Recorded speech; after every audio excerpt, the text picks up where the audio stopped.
Yebo ingane zakwethu, uyabona mangathiwa kuyo yonke le nxushunxushu esivezwe uGeneral Lieutenant Tata Mkhwanazi, yonke le corruption yaseyi-expose slowly but surely, ayikho into engangijabulisa njengokuthi ngibone expose-eka lo baba lo Ndosi.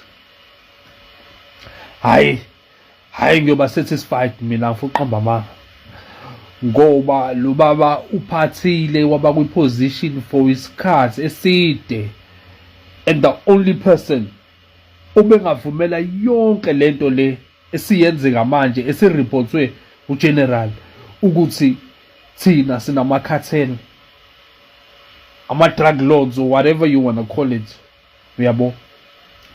And ukuze kwenzeke yonke le nxushunxushu lama-drugs ayi-importwe exportwe back and forth, khona umuntu oba kwi-high position kumele abhekele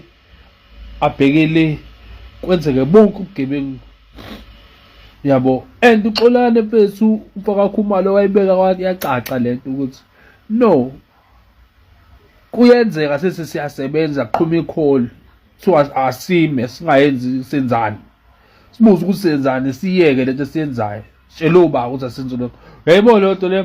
So it's very clear ukuthi kuyo yonke into eyenzakalayo, because ngeke ublame umuntu osephethe emaphoyiseni nezomthetho ne-security yalelizwe nini, ublame umuntu osanda kufika, awukwazi.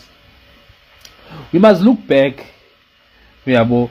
That's why ngithi mina ayikho into engangisesisipanje ukuthi ngibone lo baba exposeka, and kancane kancane kuyavela ukuthi nayo uyathinteka, noma angakaveli ngokugcwele ukuthi ngandlelani, kodwa kuyavela ukuthi yena ukhona ey'ncwadini ezimbi. So uyabona nje mfethu ukuthi kahle kahle umuntu osibulele uye uNdosi nje osibulele.